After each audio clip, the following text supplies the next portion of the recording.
Well, hello, my name is Michael Swanson. Folks call me Swanee. You can call me Swanson, whatever you want to call me.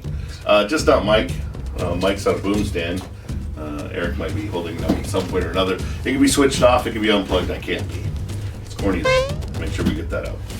So along those lines, I'm not normally the one that jumps on a video and like hypes up a bunch of cool stuff. Yeah, I get excited about things, but kind of let them stand their own. There are a lot of folks out there that make a lot of crazy cool videos, and in fact, a lot of those folks have inspired me to do a project that I want to share today. So, a few years back, let me take you back in the way back machine.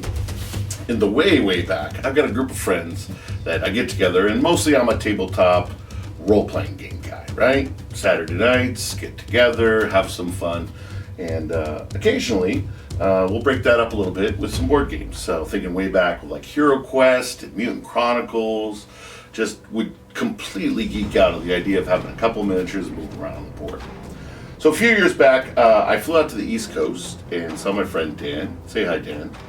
Dan's not here. I'm on the West Coast right now. We'll cut that in. So I walked in Dan's downstairs, and he literally had floor to ceiling the most incredible board games I had ever seen. Like just huge $100 boxes, and you think of like the Zombicides and all those expansions. And I was now introduced to the world of boutique gaming. So fast forward a little bit, my friend Jason, come in and say hi, Jason. Hi, Jason. There he is. So he started us off with Gloomhaven, and to open this box, as I'm sure many of you, if you clicked on this video, have done, and to see how this game actually gets played, not just sit down, open it all up, and move your miniatures around, but this ever-evolving quest that links you from one week to the next, really inspired me to say, this is something we can do. This is a thing that exists, and then it carries on from one week to the next, and you can put investment behind this. So I looked around online because this was something we're playing. I'm saying, how can we enhance this some way, shape, or form? Get the basic accessories, clicker dials, and then I see what some of y'all have been doing, 3D printing, etc. And to say I got obsessed, to say I got hooked, is probably a bit of an understatement. So I bought an Ender 3, just a single Ender 3 Pro. Everything that you're about to see today was done on a single printer over the course of the pandemic, as I had time on my hands. Now we continue to play. We got all the expansions. Shout out to those folks that did the Crimson Scales and Trail of Ashes. We're really excited for that. But we put a pre-order in 2020 on a little game called Frosthaven. I'm excited. This is our box. You'll notice it's unopened, and today is the day that we're going to crack this bad boy open and see what's inside. But as an homage to Frosthaven, since we've been waiting now for close to 3 years, on that 3D printer, I put together what I thought, my visual, my take on what Frosthaven Harbor would look like, just based on the signs that we could see, pictures that were shared online by Cephalofair and Isaac and those teams. So, a couple of things that I'll call out about what you're going to see. We're going to put it all together here in time lapse. This has not been ever assembled before, so you're going to see what that looks like real time. We'll show you close up. There are a lot of great modelers out there online that did the STLs, and we've made our own tweaks to make it Frosthaven.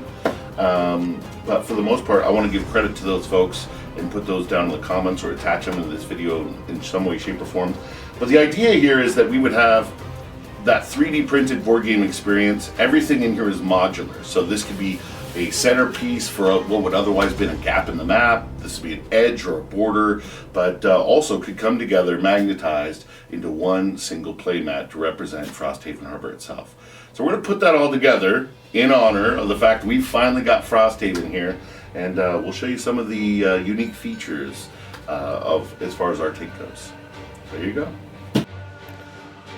So right from the outset here, I just want to say I love this game. At first, the legacy nature of tearing up cards and placing permanent stickers on the game board and all the assets was a little jarring, but once we got it underway, we were totally hooked. So the game, first of all, plays great by itself. Everything from the design, the layout, the way everything works, fantastic. But a few improvements that we identified that we wanted early on from a standpoint where we could add to the game were specifically around like the wound measurement system on enemy combatants, it having little cardboard chits. For us, that had to go.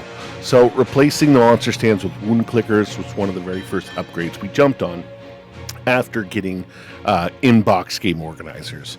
And from there, it was no-brainer to start replacing other things on the board, such as the gold coins for loot. Once you really get underway with the replacing and upgrading overlay tokens, going from 2D to 3D for things like treasure chests and traps, pillars, doors, etc., just were a natural conclusion for this. Now, as I was doing this, I did stumble upon Robagon's Maghex system, which you can find online, Thingiverse, a couple of different sources, which really became the basis for everything that I would be doing here going forward.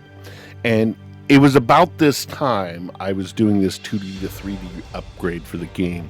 We started to get some information here on Frosthaven, specifically the teaser here for the in-game map, along with words that the buildings in-game would feature prominently in the actual gameplay. Next was seeing Lambo's Nerdery and the 15091 Bravo's Frosthaven demo board from and for Talisman Saber Terrain Custom. They put together for PAX 2019. This was really a lot of the inspiration as I was going through and doing this, taking this idea of making this game board that was fully 3D, but I wanted to really focus on the game playability and replayability. So modular was going to be key. So I wanted to build out something similar, but again, modular, so it could be used in games, not limited to a particular map, could be upgraded and adapted depending on rules when the game came out. Characters could, for example, retire, taking those models and making them part of each of the building's diorama, signage to reflect any of the in-game lore, and for example, like much the same as like the Sleeping Lion, Brown Door, Crooked Bone, were so lovingly featured in other iterations of Gloomhaven and expansions, and were really favorites of our group that we knew that when Frosthaven come out, we needed to be able to bring those to life with our models. So from there, it was all about building out everything that I could discern from the very limited info we have, but also what we thought or assumed that an outpost like Frosthaven might need. So with buildings coming off the printer and being based and magnetized, the next order of business was lighting and doing it such a way that as each building was lighted and painted and put together, that it was still self-containing. We initially tried this with a series of a center power supply or a building that would disguise the head end essentially of all the wiring, but really having clumsy wiring all of the board didn't make sense. So making it so each of the buildings were self-contained. And then from a painting standpoint, all of this, everything you're seeing on here, painted by hand. I'm a hand painter, haven't really got into the airbrush, anything along those lines. So it's just a brush and mostly Vallejo, Army Painter, and Citadel paints. As I continued along here, getting into water. So starting out here with the individual water tiles, really just going with a particular color and some ink washes and using high gloss over the top, much the same as any of the other overlay tile replacements. But I knew with building this out that eventually I would need to craft Frosthaven Harbor and that I would want removable ships. So started working on a static resin water effect that could be modular but still look like water. So I started adding some motorization. You'll see it first here in the lumber mill water wheel and then in the grain mill windmill. And as I started building out the potion shop, I knew I wanted to experiment with scratch building a smoke system using various different vape components that would cause fog to rise up between the tiles. Now we start seeing the larger resin poured water features here. Again, keeping in mind playability and sticking to keeping everything modular, but still providing a few showcase sections of Frosthaven itself, such as the harbor and the Great Hall.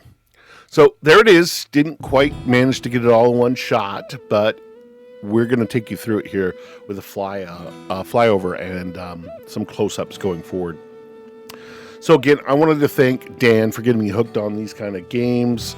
Thanks Erik, Hinds, Tom, Mr. McMacky, Adam, Greg for being members of the Electrum Syndicate and keeping these games going every other week. It's been a blast playing with you gentlemen. Looking forward to continuing that here with Frosthaven. Thanks to Erik, Tom, and Hinds for helping me set up during the shoot, putting all this together for the first time. We did fix a static cam on a tripod during the setup. So if you're interested in seeing a time lapse of the full assembly here, let me know in the comments if that's something you're interested in which case I can put that together, speed it all up, and you can see it all coming together. So if you're interested in me doing a series of other videos, deep diving each of these buildings individually, taking you through the practicals of the build, how it's lighted, how the magnetization or movement work, any of the motorizations, close up on any of the details, and or any of the specific lore that we've wrote about each of the locations, let me know, and perhaps I could do some features where I highlight maybe 3 or so of these buildings per video. Additionally, between each of the set games, expansion, fan-made custom content, plus character work that we've done, we have physical assets being models and cards, storage boxes for just over 100 characters. So if that's something that interests you, or you'd like us to do some review, show models used, any of those storage systems, custom character boxes, paint and modeling jobs, STLs that we've used, and if that's something you're interested in, we could talk through that as well. Let us know in the comments. We could potentially put some of that together. I've also recently built some of our custom thematic frames for Gloomhaven. So think of the maps for Gloomhaven, Jaws of the Lion, and Frosthaven. Built some custom picture frames.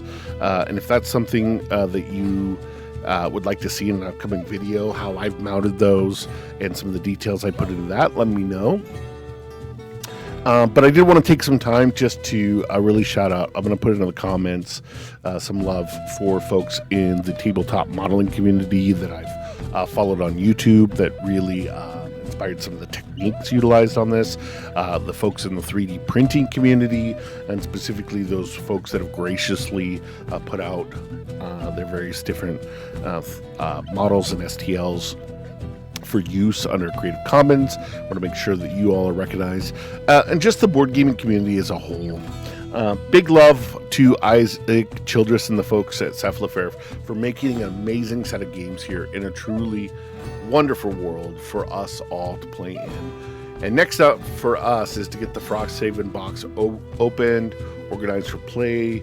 We're going to paint all the new miniatures in that box, and then really just jump in feet first for this adventure while we wait for more word on 3D printing and replacing all of the cardboard monsters for this game. It's really the last bit of cardboard we've got on the board. And I know that there's been announcements along that, as well as more info on the Gloomhaven RPG resources. So the book and the system around the tabletop role-playing game set in the Gloomhaven universe. As we get more information on that, seeing how this model can really live in that space, and I look forward to seeing if this is something that you are into and would like some more information on. So, but all in all, just looking for an opportunity to kind of share the project we've been working on for some time.